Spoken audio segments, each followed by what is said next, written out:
Salatan wa salaman daimaini bidawami mulkillah wa ala alihi wa sahbihi wa man walah amma ba'du. Hadirin yang dimuliakan Allah Ta'ala, alhamdulillah sambil menunggu kedatangan guru kita Al-Habib Novel bin Muhammad Al-Idrus, insyaallah akan segera hadir bersama kita di sini. Nah, saya ngisi dulu, walaupun ini harusnya tugasnya Ustadz Iis ini. Cuma ya berhubung takdirnya demikian ya Ustadz. Alhamdulillah. Di antara ilmu yang penting untuk dipelajari itu adalah ilmu sirah. Ilmu tentang sejarah kehidupan Nabi besar Muhammad Sallallahu Alaihi Wasallam. Kenapa? Karena kita ini setiap hari yang kita lihat itu kehidupannya orang macam-macam. Betul apa enggak? Nah, lihat berita itu kehidupannya kehidupannya orang. Lihat akun-akun Instagram atau medsos juga kehidupannya orang, terutama untuk yang hobi ngikuti akun gosip. Betul apa betul Bu? Itu kan kehidupannya orang. Atau mendengarkan komentar orang lain atas kehidupannya orang. Lah, betapa ruginya kita semuanya kalau kita semuanya tidak pernah mengerti dan tidak pernah mengenal kehidupannya Rasulullah Shallallahu Alaihi Wasallam. Rugi serugi-ruginya manusia yang nggak pernah kenal sama kehidupannya Nabi. Padahal ilmu sirah, ilmu kehidupannya Nabi itu ya Quran hadis. Ya di situ membahas Quran dan di situ juga membahas hadisnya Nabi Muhammad Shallallahu Alaihi Wasallam. Kalau kita pelajari kehidupannya Nabi, Masya Allah. Hampir setiap detail dalam perjalanan hidupnya Nabi Muhammad itu ilmu-ilmu yang berharga untuk kita semuanya. Itu ilmu yang berharga untuk kita semuanya.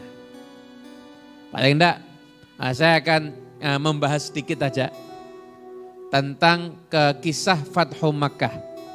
Pokoknya ini kita banyak cerita sama Habib Novel datang ya. Kisah Fathu Makkah. Mekah itu tempat kelahiran Nabi. Betul apa enggak? Tempat kelahiran Nabi. Nabi lahir di Mekah, wafat di Madinah. Saya masih ingat ini kisah asli ini. Teman saya SD waktu ujian sirah, Nabi lahir di mana? Jawabannya di Kustati. Nah, bilang iki kowe ngombe obatnya kurang akeh. Itu berarti tidak memperhatikan pelajaran. Mungkin dikira semua orang di dunia lahirnya di Kustati semua mungkin. Nabi lahir ada di kota Mekah, wafat di. Nah sekarang pertanyaannya, Mekah sama Madinah mulia mana?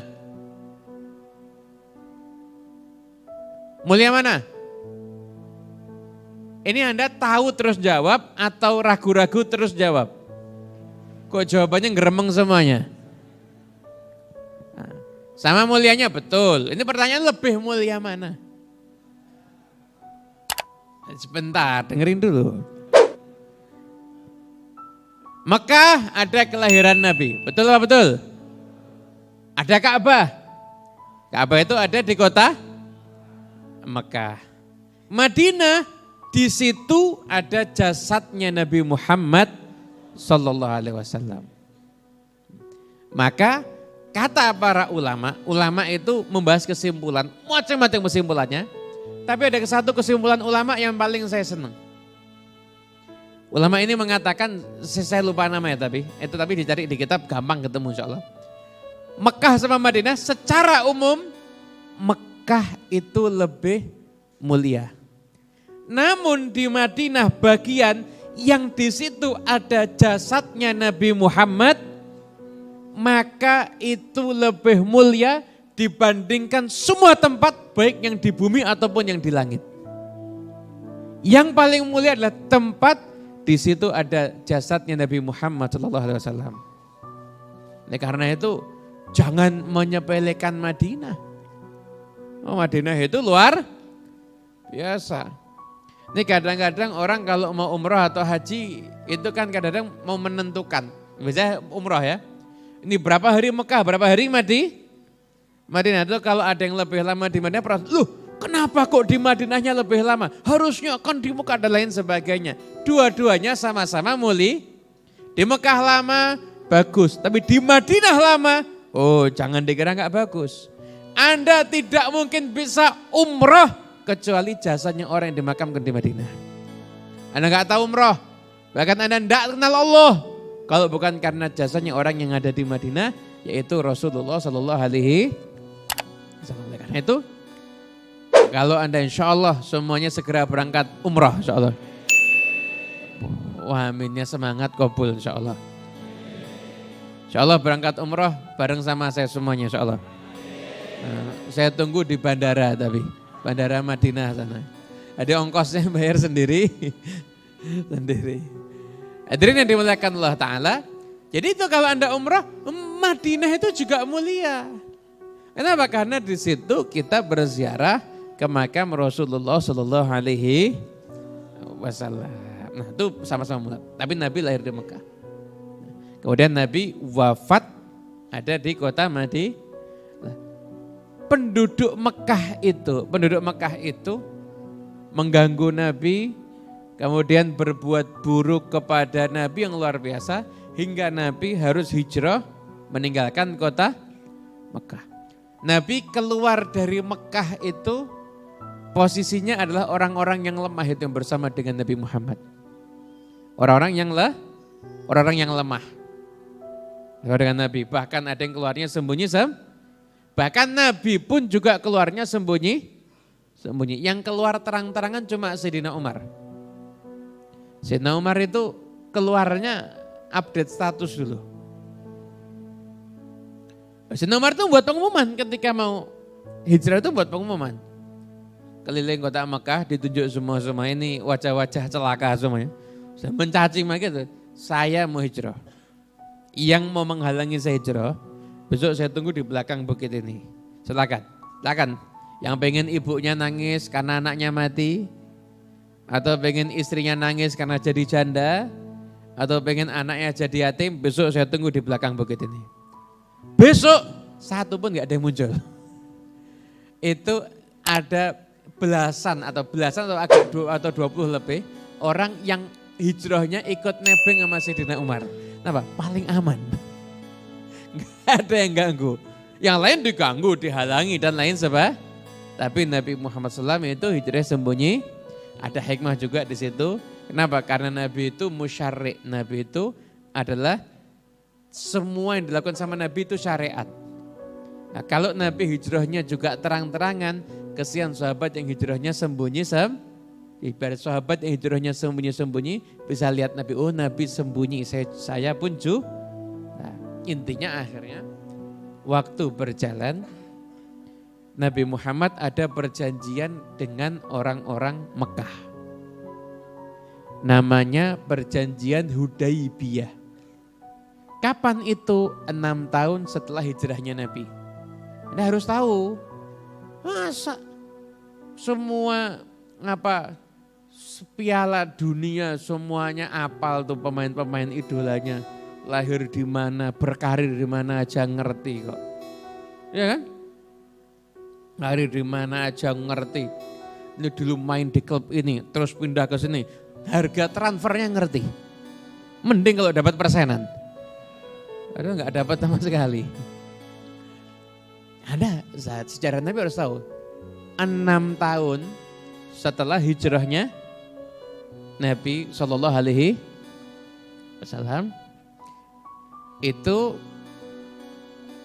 ada perjanjian Hudaibiyah, suluh.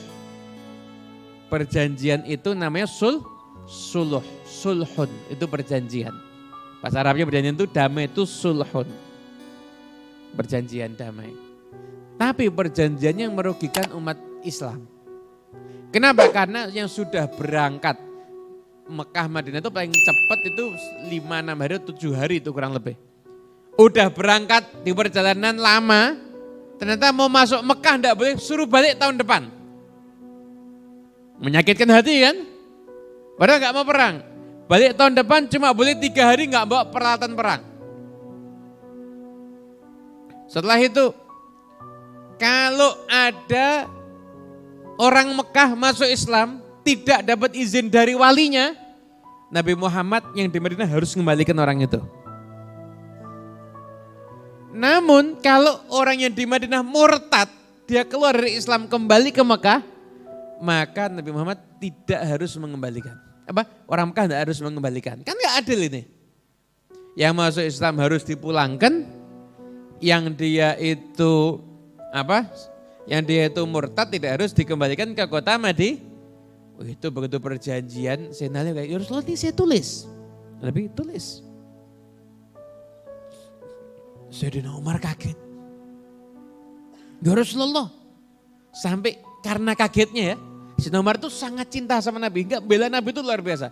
Ya Rasulullah, engkau itu betulan Nabi. Kenapa kok engkau mau mengalah nih urusan agama? Maka ketika itu kata Nabi, wahai Umar, aku ini Nabi, aku gak akan mendurhakai Allah Subhanahu Wa Taala. Sayyidina Umar gak puas, itu Sayyidina Abu Bakar di belakang, nanya lagi sama Sayyidina Abu Bakar, As-Siddiq. Sayyidina Abu Bakar, Rasulullah itu betul Nabi, kok mau ngalah ini? Kata Sayyidina Abu Bakar, ya Umar, beliau itu Nabi, beliau gak akan melanggar perintah Allah. Jawabannya sama persis padahal ditanyanya beda dan gak janjian. Itu menunjukkan kedekatan yang Sayyidina Abu Bakar Siddiq dengan Rasulullah SAW. Jawabannya sama persis. Sampai akhirnya di perjalanan pulang turun firman Allah Ta'ala. Inna fatahna laka fatham mubina. Sampai akhir. Nah, pertanyaan saya, tadi itu kemenangan atau perdamaian? Hah? Kan harusnya inna aslahna atau mungkin nasallahna mungkin, ya kan? Kan harusnya bukan fatahan. Fatahan itu artinya kemenangan. Tapi ini kok sulhan, perdamaian kok turunnya ayatnya kemana? Tidak nyambung ini, bener gak?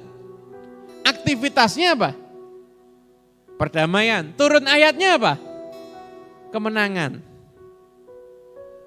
Jadi harusnya ya sulhan turunnya, bukan fatahan. Kok turunnya surat kemenangan? Sama Nabi panggil sama Sayyidina Umar, dibacakan firman Allah yang baru turun. Sayyidina Umar tanya, ya Rasulullah, ini kemenangan? Nabi, iya ini kemenangan. Padahal secara zahir itu kalah apa menang? Udah gak boleh masuk. Perjanjian merugi, kan? Tapi kalau Allah punya mau, ya jadinya kemana?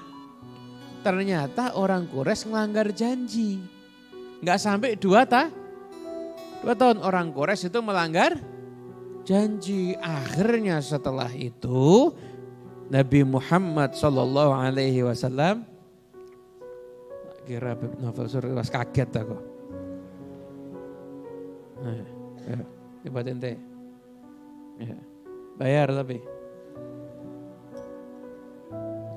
Lanjut ya.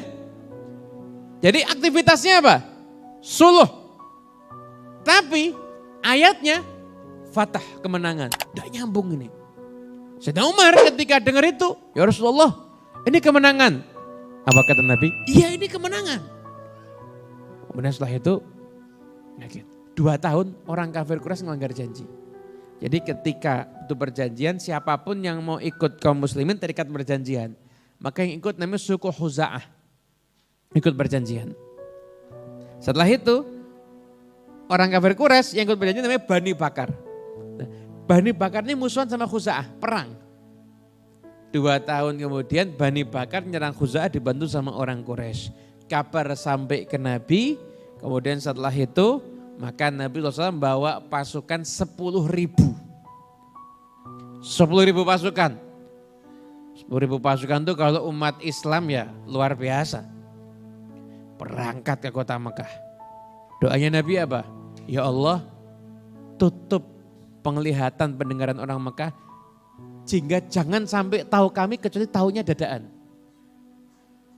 Berangkat 10.000. Nabi pun dalam sirah yang kita baca, Nabi nggak ngasih tahu ini mau kemana sama yang ikut. Pokoknya ada perang. Mereka semua berangkat, sudah di jalan baru kasih tahu kalau itu Mekah. Berangkat.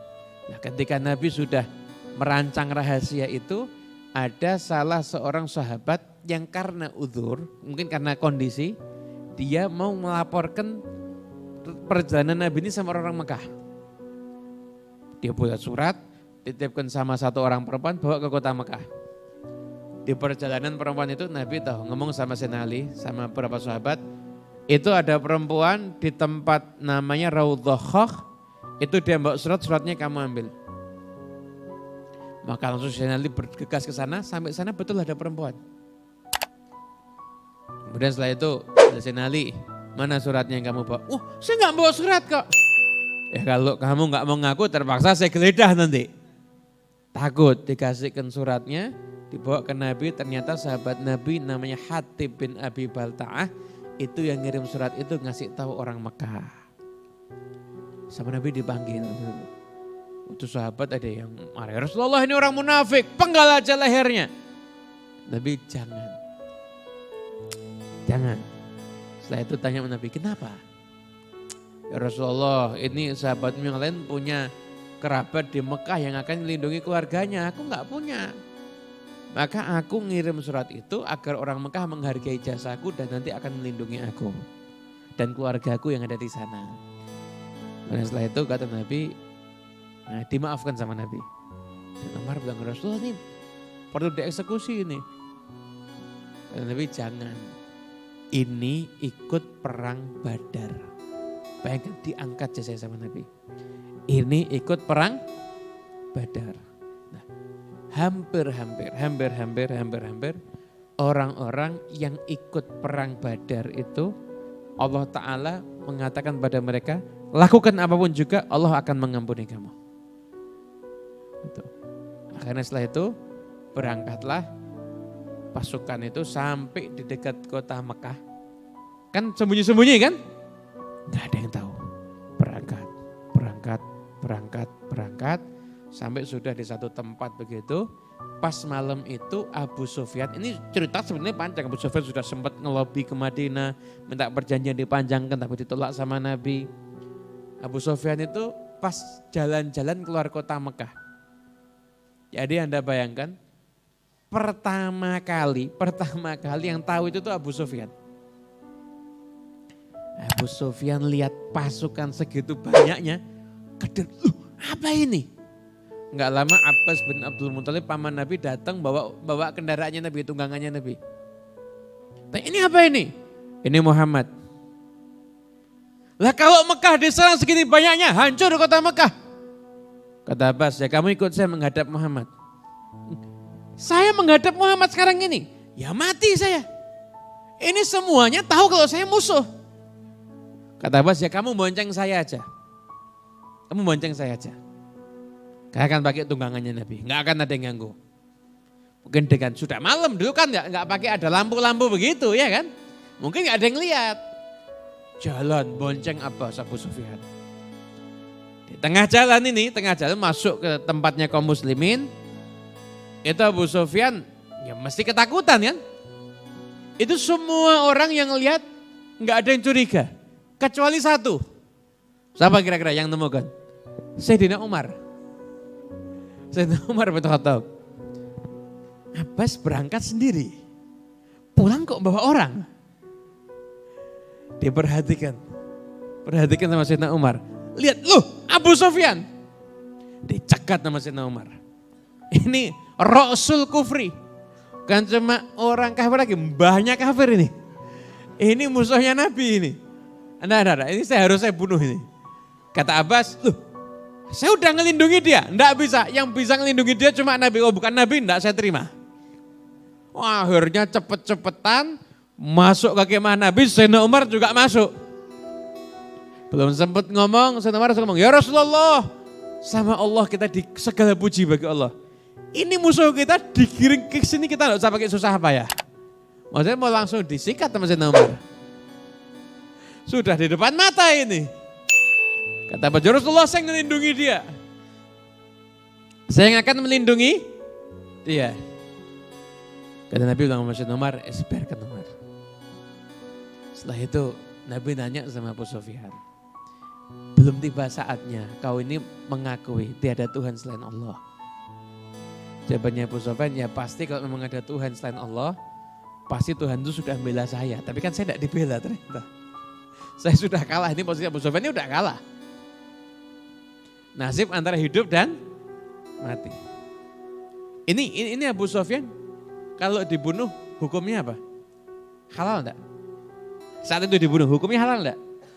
Bukan cuma halal, berpahala. Bukan cuma halal, berpahala waktu itu kalau dibunuh. Bukan cuma halal, berpahala itu dibunuh. Abu Sufyan itu tidak berangkat orang kafir Quraisy Mekah nyerang Nabi Muhammad kecuali yang gerakkan Abu Sufyan. Jadi kalau dibunuh bukan cuma halal, itu fadilahnya besar. Membunuh Abu Sufyan itu fadilahnya besar waktu itu. Akhirnya Nabi ditanya, belum tiba saatnya kamu ini mengakui tiada Tuhan selain Allah. Kata Abu Sufyan, ya kalau memang ada Tuhan selain Allah, ya pasti sudah bantu saya ngelawan kamu. Belum tiba saatnya engkau mengakui aku ini utusan Allah. Nah, kalau yang itu hati saya masih ragu. Abbas pegal. Masuk Islam. Kamu kalau tidak masuk Islam, lehermu bisa dipenggal nanti. Akhirnya Abu Sufyan takut. Asyhadu an la ilaha illallah, asyhadu anna Muhammadar Rasulullah. Begitu udah mengucapkan kalimat syahadat, boleh dibunuh enggak? Ya boleh. Itu maaf ya, itu peperangan segenting apapun. Ini kalau ada orang lawan perang yang sudah berbahaya, sudah ditaklukkan, sudah tinggal dibunuh, bilang kalimat syahadat tidak boleh kita anggap dia kafir, harus kita anggap dia itu muslim. Perhatian. Ini kalau Abu Sufyan, orang ragu sama keislamannya, mesti wajar apa enggak? Wajar, tapi boleh enggak meragukan keislamannya dia? Enggak boleh kan? Kita harus meyakini dia itu seorang Ini kok sekarang ada faham yang rodok aneh, kalau ada orang beda pendapat sedikit sama dia dibilang kafir. Ya muslim, mengakui Tuhannya Allah, nabinya Nabi Muhammad, kiblatnya sama. Cuma karena mungkin melakukan amaliyah tertentu dikafir-kafirkan. Aneh apa enggak? Aneh kan? Ya itu, jangan gampang mengkafirkan orang. Ahlus sunnah wal jamaah di situ tidak ada faham mengkafirkan orang lain, enggak boleh. Beda pendapat, wah ini berarti kafir ini, enggak boleh begitu. Bisa dipahami ya? Gak boleh seperti itu. Hadirin yang dimuliakan Allah Ta'ala. Abu Sufyan begitu ngomong sekalipun itu bau-baunya ya terpaksa. Abu Sufyan itu yakin betul-betul beriman itu ada prosesnya. Oleh karena itu Islam sama iman beda menurut sebagian ulama. Ada yang sudah Islam tapi dia belum iman. Udah Islam tapi dia masih belum iman. Ada yang seperti itu. Islam sama iman. Abu Sufyan ketika sudah dihukumi Islam, keimanan belum tentu. Karena Abu Sufyan nanti ada beberapa kali proses, Abu Sufyan itu sempat batin. Bilang begini, lihat Nabi sama para sahabatnya, bilang begini Abu Sufyan. Kalau seandainya saya ngumpulkan pasukan ya, saya nanti akan nyerang Muhammad, saya akan perang lagi sama Muhammad. Batin gitu. Sama Nabi ditepuk dadanya. Idzan yukhzikallah, kalau gitu Allah akan menghinakan kamu. Abu Sufyan, kok tahu ya Rasulullah? Engkau tuh betul-betul Nabi. Itu ada prosesnya. Abu Sufyan itu ada prosesnya. Ada juga Abu Sufyan lagi duduk di masjid bilang gini, kok Muhammad bisa ya mengalahkan kita ya? Nabi lewat. Dengan apa Muhammad mengalahkan kita? Nabi Muhammad bersama Allah, makanya bisa mengalahkan kamu. Kamu betul-betul Nabi. Dan itu sudah ada beberapa kali proses yang dialami sama Abu Sufyan. Akhirnya kita lihat itu Abu Sufyan masuk padahal selama ini yang pertama kali memusuhi kaum muslimin pemimpinnya siapa? Abu Sufyan. Yang gerakkan perang melawan Islam Abu Sufyan. Tapi ketika masyarakat yadkhuluna fi dinillahi afwaja, pertama kali siapa? Abu Sufyan. Ya kan? Wa ra'aitan nas yadkhuluna fi dinillahi. Siapa yang pertama kali? An-nas yang masuk ke agama Allah. Ini pertama kali siapa di antara mereka rombongan itu? Abu Sufyan. Pagi hari Abu Sufyan lihat kaum muslimin sholat, Nabi mimpin jadi imam, kan patuh begitu. Setelah itu sama Nabi bilang sama Abu Sufyan, tahan di satu tempat yang sempit biar lihat pasukan semuanya. Lihat pasukan 10.000 dan menunjukkan keterampilan perangnya sambil jalan. Abu Sufyan ketakutan. Bilang sama Abbas, "Hai Abbas, wah kerajaannya keponakanmu akan jadi kerajaan yang agung." Kata Abbas, ini bukan kerajaan, ini kenabian. Kita pikir Nabi Muhammad itu dulu ketika di Mekah ditawari, Muhammad gak usah dakwah. Jadi raja aja, kami jadi anak buahmu. Pengen harta, kami kumpulkan kamu jadi orang yang paling kaya. Pengen perempuan, kami nikahkan dengan yang paling cantik. Yang penting jangan dakwah. Zaman Nabi diterima apa ditolak? Ditolak. Kalau Nabi mau jadi raja, dari dulu jadi raja Nabi Muhammad di Mekah. Tapi enggak mau. Ini kenabian bukan Kalau Nabi itu membangun kerajaan, itu orang Mekah dibunuh semuanya, daerahnya dikuasai sama Nabi. Daerahnya dikuasai sama Nabi. Kalau memang Nabi menginginkan kerajaan. Tapi apa yang dilakukan sama Rasulullah SAW? Nah, Anda lihat nanti. Abu Sufyan lihat pasukan segitu banyaknya, ketakutan Abu Sufyan. Terus itu Nabi bilang, sampaikan yang di Mekah, Nabi ngomongin dosa perang dah, pasti kalah. Yang masuk rumahnya Abu Sufyan dia aman. Bayangkan ini musuh loh nih. Diangkat derajatnya sama Nabi. Yang masuk rumahnya Abu Sufyan dia aman. Abu Sufyan, ya Rasulullah rumahku enggak cukup. Yang masuk masjid dia aman. Masjid juga tidak cukup. Yang masuk rumahnya, maksudnya tidak keliaran di jalan, maka dia pun juga aman.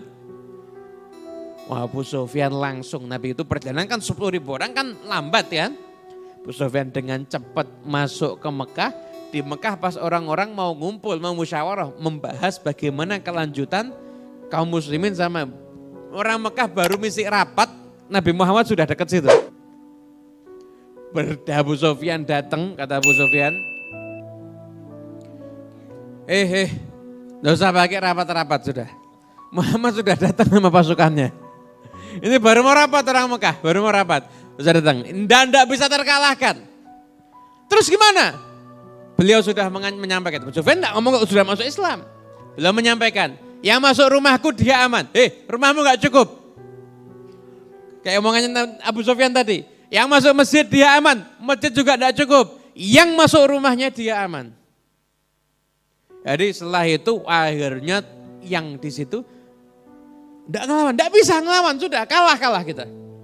Setelah itu kemudian teriak-teriak, yang masuk rumah Abu Sufyan dia aman, masuk masjid dia aman, yang masuk rumahnya sendiri dia aman. Itu teriakan-teriakan agar tidak usah ada yang ngelawan Rasulullah SAW. Tapi takdir berkata lain, ada yang mesti mau ngelawan Nabi. Dipimpin sama Ikrimah bin Abu Jahal, ada sekelompok pasukan pokoknya tetap gimana caranya perang sama Nabi. Karena memang bencinya sama Rasulullah SAW itu luar biasa, benci pokoknya harus perang. Itu di antara yang perang itu ada satu orang, itu di rumahnya ngasah pedang. Istrinya tanya, buat apa? Saya mau perang lawan Muhammad dan sahabatnya. Istrinya sudah tidak mungkin menang. Menang saya tidak usah, kamu tidak akan ngefek apa-apa. Tidak akan ngaruh. Kamu tahu kamu tuh sendirian, tidak punya pembantu, saya kesian. Saya akan perang sama Muhammad, nanti sahabatnya akan saya jadikan budak, nanti biar jadi pembantu kamu. Pedenya luar biasa. Pedenya luar biasa. Jadi saya akan perang, nanti lihat aja.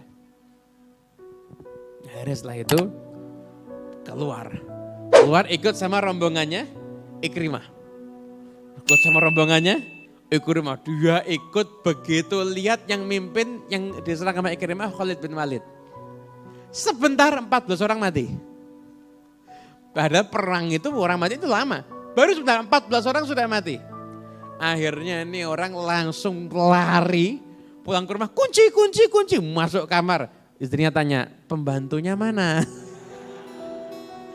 Masih saya tunggu, enggak usah ngomong pembantu, kamu enggak tahu apa yang di luar tadi. Langsung masuk kamar. Ketakutan. Nah itu Nabi Muhammad SAW ketika masuk ke kota Makkah. Sallallahu alaihi Nabi Muhammad. Ketika masuk ke kota Makkah, di situ Rasulullah SAW kemudian menyampaikan jangan ada yang perang, jangan ada yang diperangi. Ketika pasukannya Khalid itu kelihatan perang, Nabi kemudian sedih, loh kenapa kok perang? Dia bilang, ya Rasulullah Khalid diserang duluan. Ya sudah takdir Allah yang terbaik. Abu Sufyan teriak-teriak, jangan bunuh diri, masuk rumah aman, ngapain pakai perang? Abu Sufyan teriak-teriak nyuruh orang pulang. Akhirnya Nabi Muhammad SAW itu sampailah beliau itu ke Ka'bah. Sampailah beliau itu ke Ka'bah. Dia mengatakan, tidak boleh boleh perang cinta yang dibunuh. Tapi ada nama-nama yang kata Nabi, sekalipun ini orang bergantung di kiswah Ka'bah tetap dibunuh. Ada nama tertentu, ini fulan kesalahannya ini, fulan kesalahannya ini, itu ada namanya. Saya ceritakan panjang nanti. Nah, makanya ikuti di YouTube Ustadz Muhammad Al-Habsyi, ada surahnya. Promosi.com. Nanti ada bagiannya, kan sekarang lagi Khalid bin Walid masuk Islam. Nanti ada lagi Fathu Makkah. Kenapa kok dibunuh? Kenapa sebabnya? Terus akhirnya jadi mati atau tidak? Nanti ada ceritanya masing.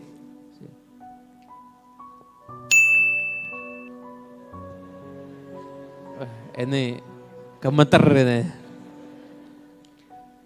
Jadi intinya, langsung ke intinya ya. Intinya akhirnya Nabi Muhammad SAW itu masuk ke kota Mekah dengan damai, dan ketika itu Rasulullah SAW itu sampai ke Ka'bah. Ka'bah itu kuncinya yang megang namanya Utsman bin Tolha. 5 menit boleh? Jangan tuh, lamaan tuh.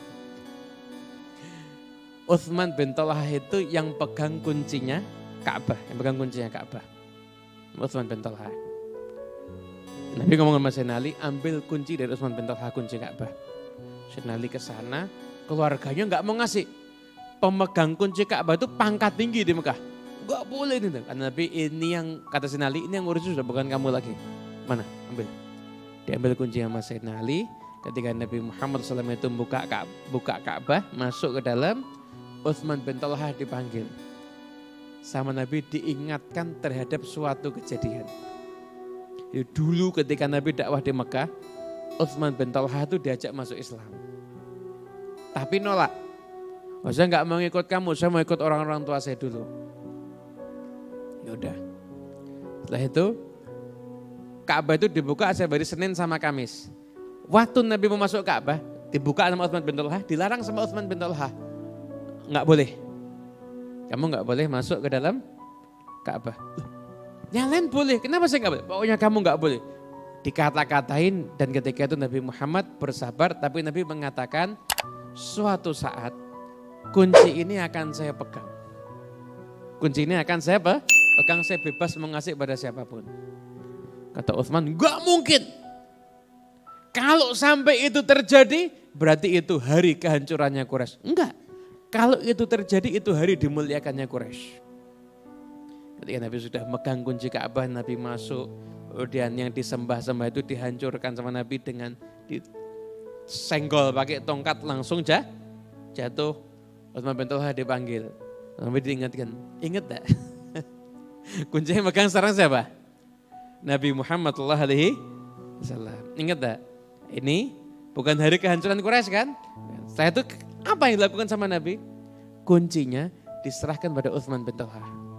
Ini silahkan kamu pegang, kamu dan keluarga kamu selamanya. Tidak akan ada yang ngambil kunci ini dari kamu kecuali orang zalim. Sampai sekarang yang megang kunci Ka'bah itu ada di Mekah, itu masih keluarganya Utsman bin Talha sampai sekarang. Enggak ada yang berani ngambil. Kenapa? Karena Nabi udah ngancem, yang ngambil dari kamu berarti orang zalim. Enggak ada yang berani dapat predikat zalim dari Rasulullah sallallahu alaihi wasallam. Orang-orang Mekah semua dikumpulkan sama Nabi. Apa yang akan aku lakukan kepada kalian? Maka ketika itu mereka bilang, engkau saudara kami yang mulia, keponakan kami yang mulia. Kata Nabi, idhabu wa antumut tulaqa. Kalian semua bebas, kalian semua itu merdeka bebas, pergilah.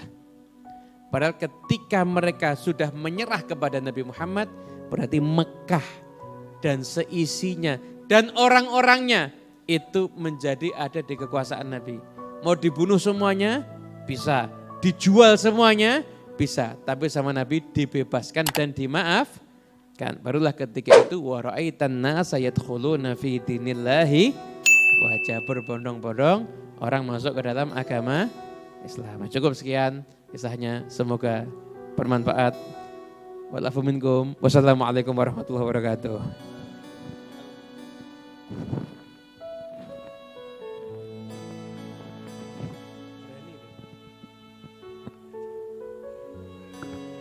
Bismillahirrahmanirrahim.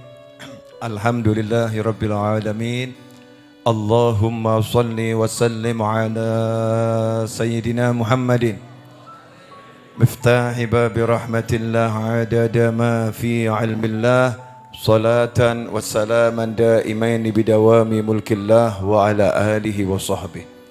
Allahumma salli ala sayyidina Muhammadin salatan taftahu biha lana futuhal arifin wa tufaqihuna biha fid din wa ala alihi wa sahbihi. Assalamualaikum warahmatullahi wabarakatuh.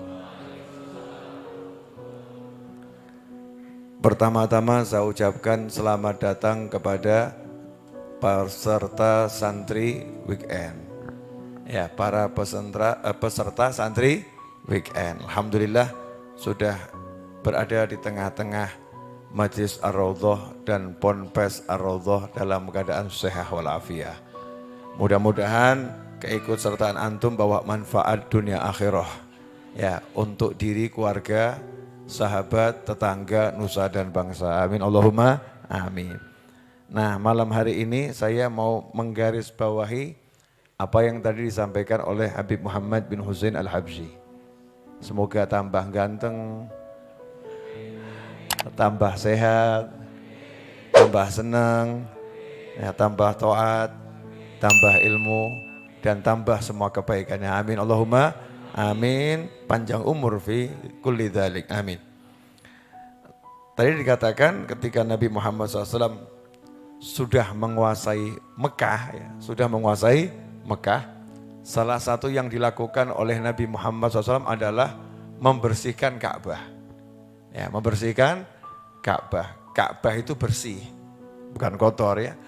Membersihkan dalam arti hal-hal yang tidak pantas untuk Ka'bah itu disingkirkan. Karena di sekeliling Ka'bah berdiri 360 arca kalau saya enggak salah. Ya, 360 arca kurang lebih ya. Yang menjadi sesembahan orang-orang musyrik jahiliyah.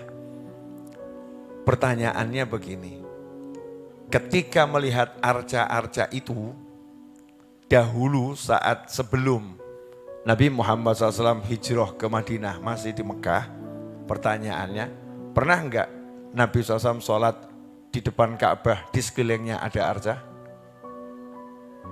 Jawabannya pernah. Ya, jawabannya pernah.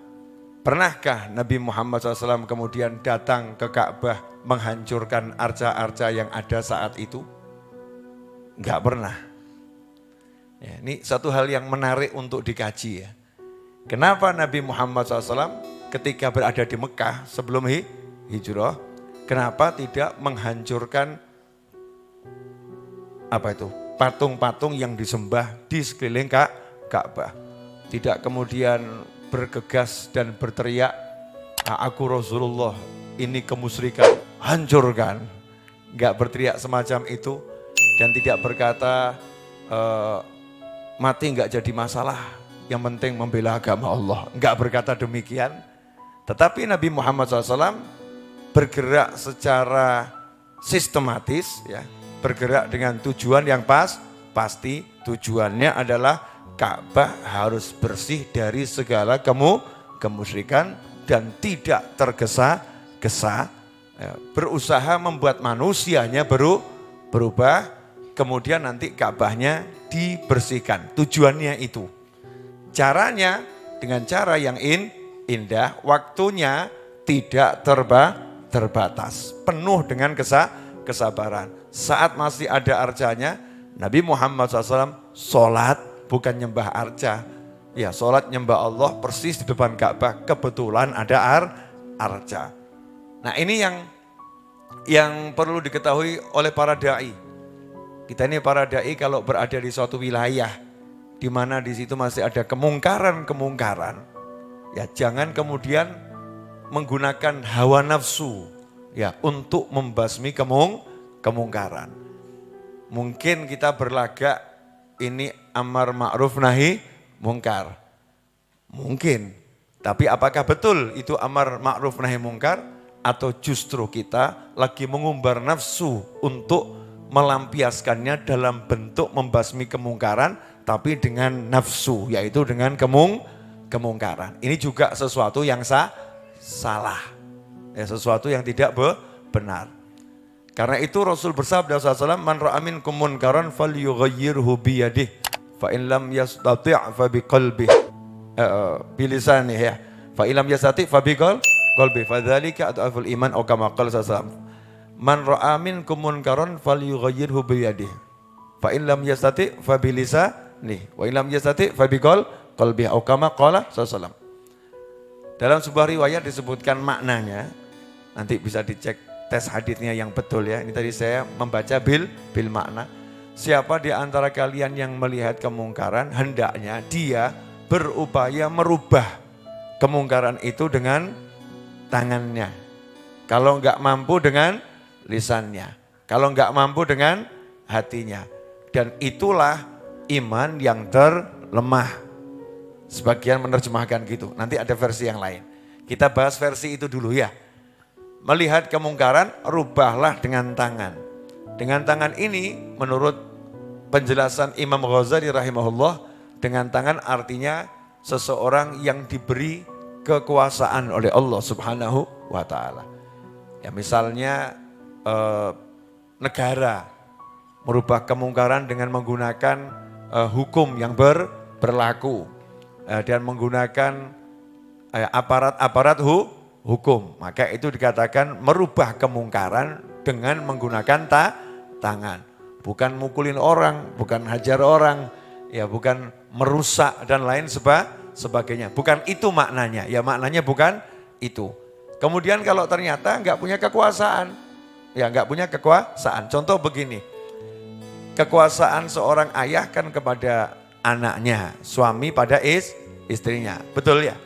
Nah, kalau misalnya ayah mau marah sama anak, kemudian ayah tadi jewer anaknya.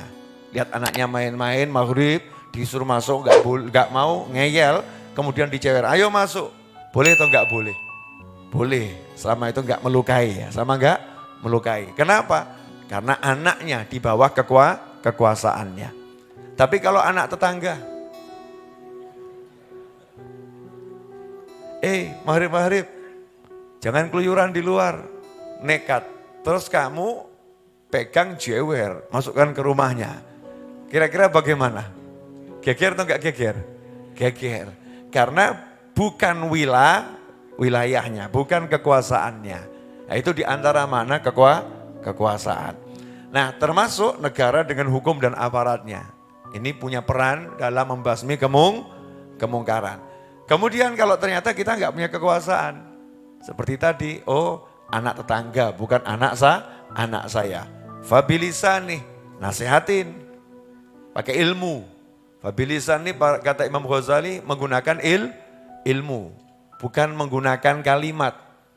Jangan asal menggunakan kalimat. Karena kalau asal menggunakan kalimat, nanti yang terjadi bukan merubah kemungkaran, tapi nambah kemungkaran. Contoh, boleh ngasih contoh? Iya, suami nasihatin istri boleh enggak? Boleh dan wajib, ya boleh dan wajib. Kalau istrinya melakukan yang mungkar, ya wajib dinasihatin. Tapi ya, dia lupa itu tanggal menstruasi.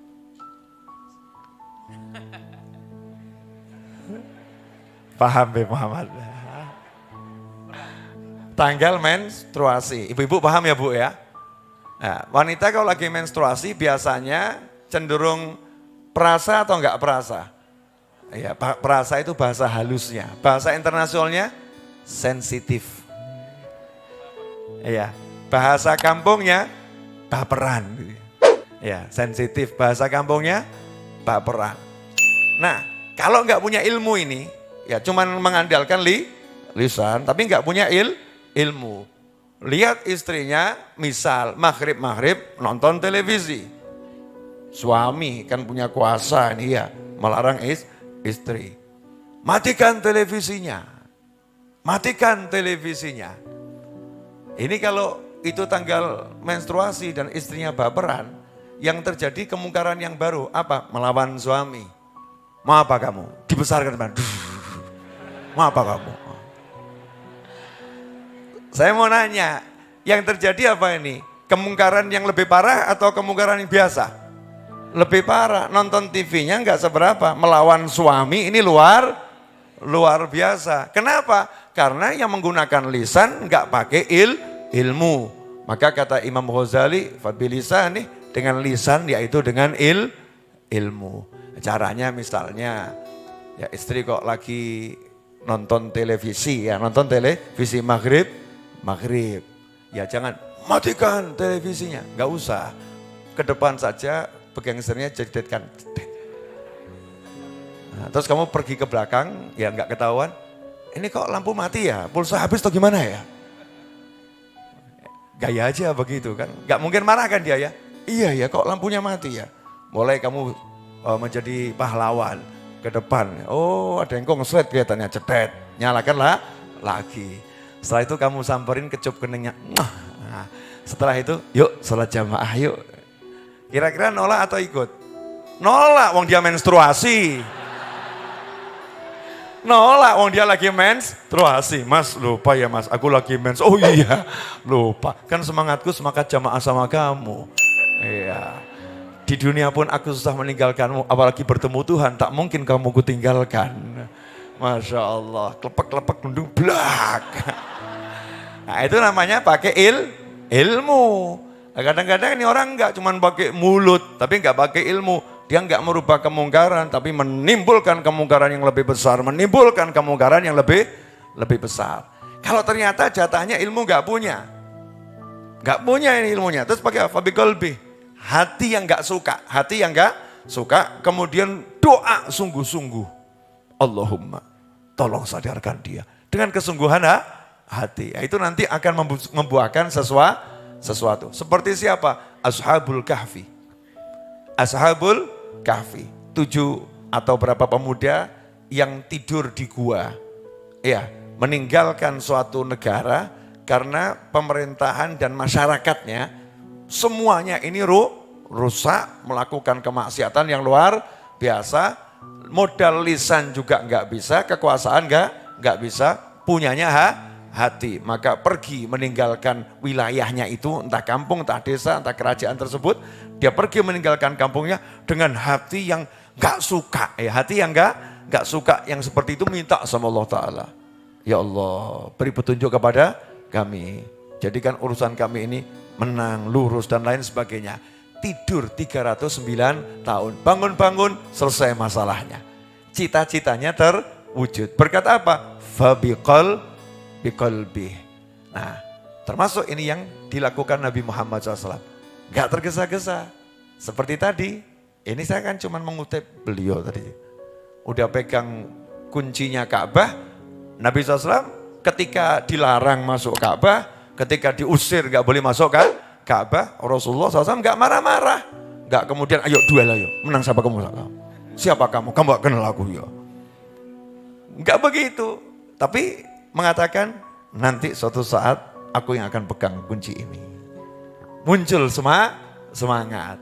Ditunda dulu, gak tergesa-gesa. Kemudian berjuang dengan sistematis. Gimana caranya nanti bisa menguasai Mekah? Gimana caranya nanti bisa menyingkirkan patung-patung yang ada? Enggak harus sekarang gitu loh ya. Enggak harus sekarang. Sekarang hatinya enggak suka dulu. Keadaannya begini, ya udah dinikmati yang ada. Hasilnya Ka'bah dikuasain, Mekah dikuasain, kuncinya dikuasain, manusianya dikuasain.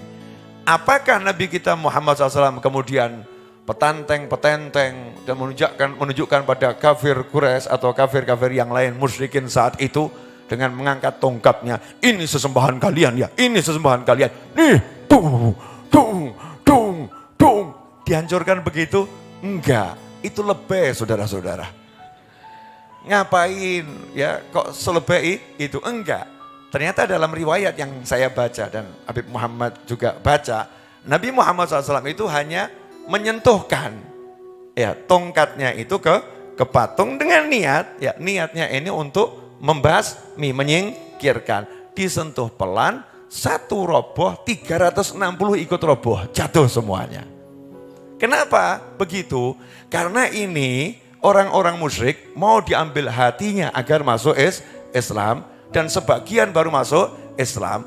Jangan baru-baru udah sesembahan sebelumnya kamu hinakan, kamu hancurkan. Maka bisa menimbulkan nanti nafsu lagi, ego lagi, hawa lagi. Itulah cara dakwah Nabi Muhammad SAW. Lembut atau enggak lembut? Lembut. Nah, dalil dalam Al-Quran. Nanya ini, Bib, lah itu Nabi Ibrahim. Itu kan Nabi Ibrahim menghancurkan patung-patung itu. Emang ada riwayat Nabi Ibrahim menghancurkannya kemudian dengan emosi gitu? Enggak. Kalau Nabi Ibrahim menghancurkan patung-patung itu memang karena ini sesembahan, ini kemusyrikan. Karena itu, ya karena itu kita pakai akal coba logika. Ada misal 200 patung. Yang lain cuman patungnya patung prajurit. Kecil. Yang satu patung raja yang gede. Yang paling diagungkan. Kalau memang mau menentang kemungkaran, yang dihancurkan yang mana fokusnya? Yang besar atau yang kecil? Yang besar, betul kan ya? Nah, tapi ternyata Nabi Ibrahim menghancurkan yang besar enggak? Enggak. Yang kecil dirusak, yang besar enggak. Kenapa? Karena Nabi Ibrahim ngapain berurusan dengan patung gitu loh ya? Ngapain urusan sama sesembahan? Aku berurusan dengan pemikiran manusia yang menyembah patung. Maka patung yang besar ini dibiarkan saja. Karena nggak ada tujuan merusak sesembahan. Tapi ingin membenarkan keyakinan. Maka kapaknya ditaruh pada patung yang paling besar. Maka saat itulah ketika diinterogasi sama raja, Nabi Ibrahim kan ngomong. Ya tanya saja sama yang besar itu. Ya, siapa yang ngancurin yang kecil-kecil? Tuh dia masih berdiri itu ya. Dia pastikan lihat, dia tahu, dia mendengar. Dan kenapa dia diam saja? Bil maknanya kan semacam itu. Akhirnya pemikiran yang salah jadi mulai mendapatkan cahaya, menjadi terang, menjadi benar. Bukan Nabi Ibrahim ngajarin hancurkan patung, enggak semacam itu. Nah, pemahaman-pemahaman yang semacam inilah yang diajarkan oleh para aulia wassolihin, ya para ulama, melihat dengan benar, ya melihat dengan detil, melihat dengan tajam, melihat dengan apa namanya, nggak salah sudut pandang, sehingga kita itu tumbuh dengan cara yang benar, nggak ada rasa ingin memusuhi, nggak ada rasa ingin membenci, nggak ada rasa ingin merusak, nggak ada rasa ingin menghancurkan. Yang ada falyughayyirhu, hendaknya merubah. Hadisnya bukan man ra'a minkum munkaran fayuzilhu, Siapa melihat kemungkaran hendaknya menyingkirkan kemungkaran itu. Enggak ada. Yang ada falyughayyirhu. Hendaknya dia rubah. Contoh, misal ini buat contoh saja. Ini isinya kopi. Isinya kopi. Kalau saya bilang rubahlah ini jadi wedang jahe. Kopi jahe misalnya ya. Seandainya ini kopi biasa, biar jadi kopi jahe, apakah perlu saya buang? Enggak. Tinggal saya ambil jahe, saya deplok, ya, saya tumbuk, saya masukkan, diaduk. Jadinya apa itu? Kopi jahe. Itu namanya merubah. Nah, manusia yang berbuat kemungkaran, ya, manusia yang berbuat kemungkaran bukan dihilangkan manusianya, tapi manusianya dirubah. Karena itulah ayat-ayat Allah selalu menjanjikan dalam berbagai ayat ya, Allah menyebutkan orang-orang sesungguhnya ya, innallaha yuhibbut tawwabina wa yuhibbul mutatahhirin. Sesungguhnya Allah sangat mencintai orang yang bertobat dan orang-orang yang mensucikan diri. Yang tadinya mabuk tiba-tiba jadi orang yang enggak mabuk. Yang tadinya enggak sholat jadi sholat. Yang tadinya durhaka sama orang tua jadi bekti sama orang tua. Ini yang namanya berubah. Dan untuk merubah hati manusia yang mampu hanya Allah Subhanahu wa ta'ala. Ya muqallibal qulub, tsabbit qulubana ala dinik. Duhai Allah yang bolak-balikkan hati, tolong selalu jadikan hatiku ini kokoh ya dalam memegang agamamu. Enggak sampai hatinya itu berubah. Kuncinya yang megang Allah Subhanahu wa ta'ala. Maka ketika kita ingin merubah ya orang-orang yang terlibat kemaksiatan, kita itu berpikir gimana caranya agar hatinya dirubah oleh Allah Subhanahu wa ta'ala. Dan gak mungkin Allah akan berikan hidayah kepada seseorang kalau kita pengen orang itu dapat hidayah, sementara kita umbar kesombongan, umbar ujub, umbar sum'ah, dan lain sebagainya. Harus pakai hati yang betul-betul khalis, mukhlis, yang bersih, yang ikhlas, yang tulus, pengen saudaranya sama-sama masuk surganya Allah Subhanahu wa ta'ala. Sehingga ketika menasehati, itu yang muncul kalimat tidak ada kesombongan, tidak ada iri, enggak ada dengki. Kalimatnya itu selalu berupaya semoga hatinya mendengar, semoga hatinya dirubah oleh Allah Subhanahu wa ta'ala, semoga hatinya tersentuh.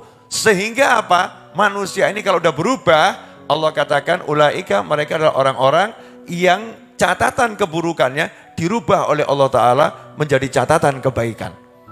Ya karena bertobat. Kemudian ada lagi yang tadinya musuh berubah menjadi pembela. Seperti Sayyidina Umar bin Khattab radhiyallahu ta'ala anhu. Sayyidina Umar bin Khattab radhiyallahu ta'ala anhu itu musuh Islam awalnya yang luar biasa. Apakah didatangi Nabi Muhammad SAW, kemudian diajak duel sama Rasulullah SAW, ya diancam? Enggak, tapi didoakan. Ya Allah jadikan agamamu ini semakin kuat dengan salah satu dari dua amr. Ya, akhirnya yang masuk adalah Umar bin Khattab radhiyallahu ta'ala anhu. Ikhwani rahimakumullah, inilah ringkasan dari yang disampaikan oleh Habib Muhammad bin Husain Al-Habsyi. Jelas semuanya? Kok lihatnya begini semua kenapa? Saya kan tadi belajar, saya buat ringkasan. Beginilah kami diajarkan untuk belajar. Kok? Loh iya, ini kan beliau kan alim, cukup ngasih sedikit, saya kan tinggal menjabarkan. Enak ya? Enak.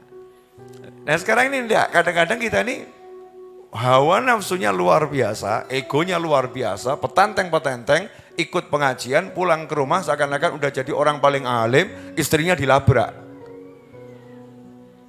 Istrinya dilabrak. Ternyata itu nafsu. Iya, bukan nasihah. Itu nafsu. Ikut pengajian kemana-mana, pulang ke rumah suaminya dilabrak. Ya, suaminya dilabrak. Ternyata itu nafsu, bukan nasihah. Nasihat itu harus pakai qalb, ya, pakai ruh, ya, pakai sir, bukan pakai hawa, bukan pakai ego. Betul-betul merendahkan diri di hadapan Allah Subhanahu wa ta'ala. Jadi kalau begitu, Islam ini indah atau sangat indah? Terlampau indah.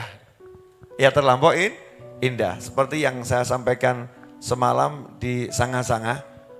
Saya kan tadi baru nyampe dari Balikpapan, lanjut jemput adik saya di Malang, dari Malang lanjut ke ke Solo, dari Solo beresin mini auditorium dulu sebentar, terus Habib Muhammad saya minta ngajar, saya bilang nanti saya berapa menit menjelang selesai saya muncul.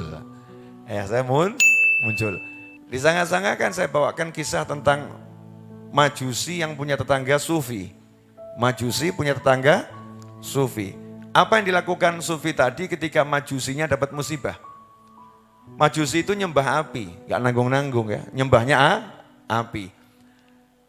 Tetangga penyembah api ini ya, sang penyembah api ini kena musibah, hartanya habis karena dirampok.